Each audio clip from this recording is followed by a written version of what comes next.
যুদ্ধের দামামা, ভারত পাকিস্তানের সেনাবাহিনীর মধ্যে ফের গোলাগুলি। মা বোনেরা ঝাড়ু হাতে রাখবেন, আওয়ামী লীগ ফিরে এলে পিটিয়ে বিদায় করবেন, বলছেন টুকু।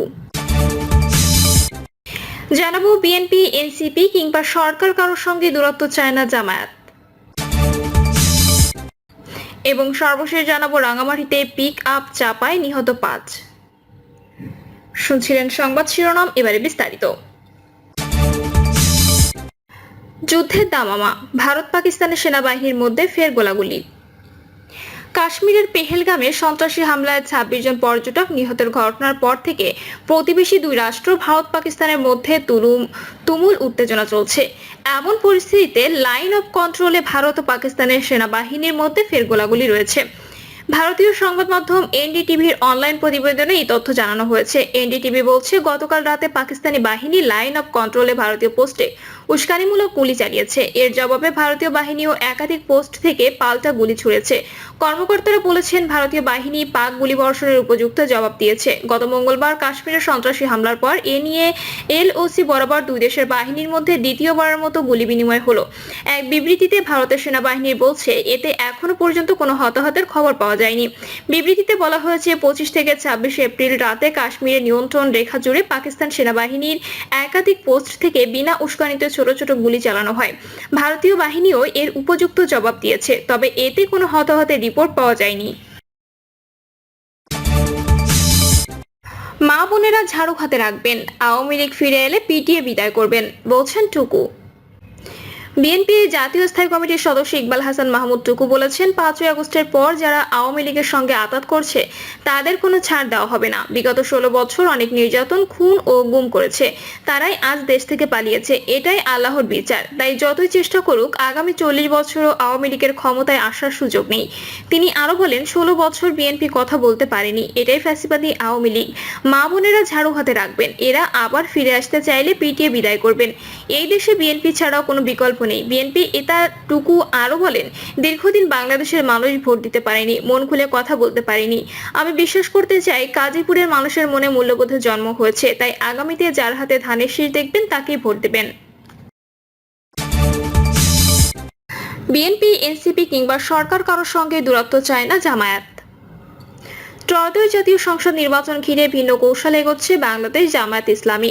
সরকার, বড় রাজনৈতিক দল বিএনপি ও তরুণদের দল এনসিপি কারোর সঙ্গে দূরত্ব চায় না দলটি।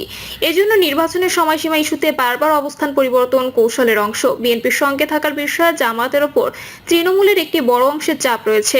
আগামী দিনে বিরোধী দল থাকলে দলের জন্য বড় ক্ষতি হতে পারে, এমনটি মনে করছে তৃণমূল।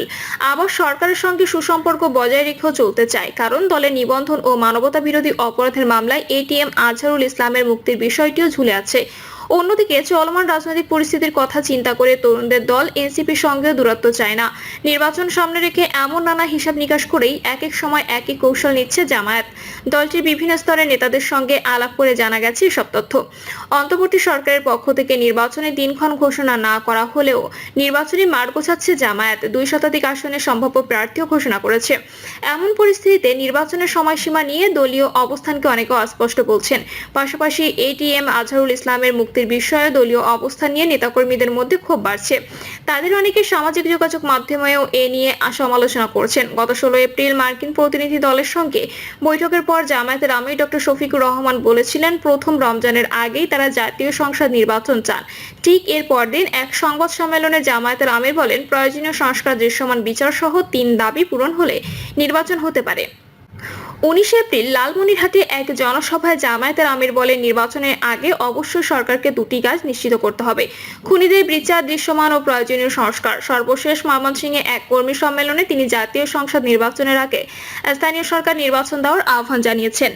রাজনৈতিক বিশ্লেষকরা মনে করেন, জামায়াতের এখন সবচেয়ে গুরুত্বপূর্ণ হলো নিবন্ধন পাওয়া। অধিকাংশ আসনে সম্ভাব্য প্রার্থী ঘোষণা করা হলেও দলটি প্রতীক নিয়ে তেমন প্রচারণা করতে পারছে না, যা রাজনৈতিক মাঠে জামায়াতকে পেছন থেকে ফেলে দিচ্ছে। কৌশল হিসেবে এই সরকার বিএনপি ও এনসিপি সবার সঙ্গে সম্পর্ক রাখছে। এনসিপির সঙ্গে সম্পর্ক রাখার কারণ সরকারের তাদের প্রভাব আছে।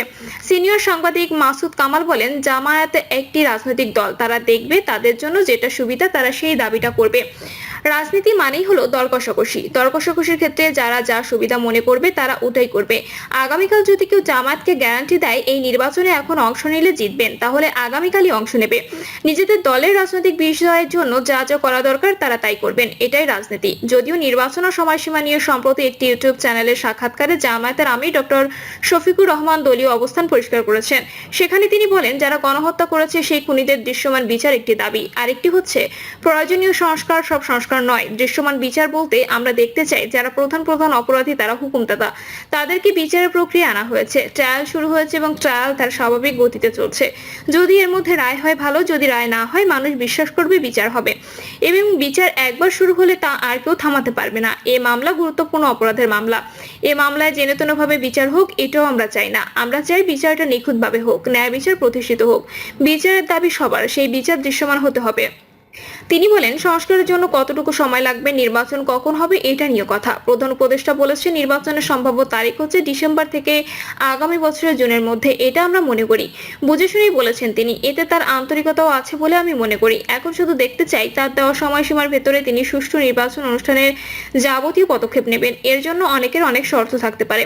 আমাদের শর্ত হচ্ছে 5টি খাতে কিছু সংস্কার লাগবে। এগুলো হচ্ছে নির্বাচন কমিশন, বিচার বিভাগ, আইন প্রয়োগকারী সংস্থা, সিভিল প্রশাসন এবং দুর্নীতি দমন কমিশন।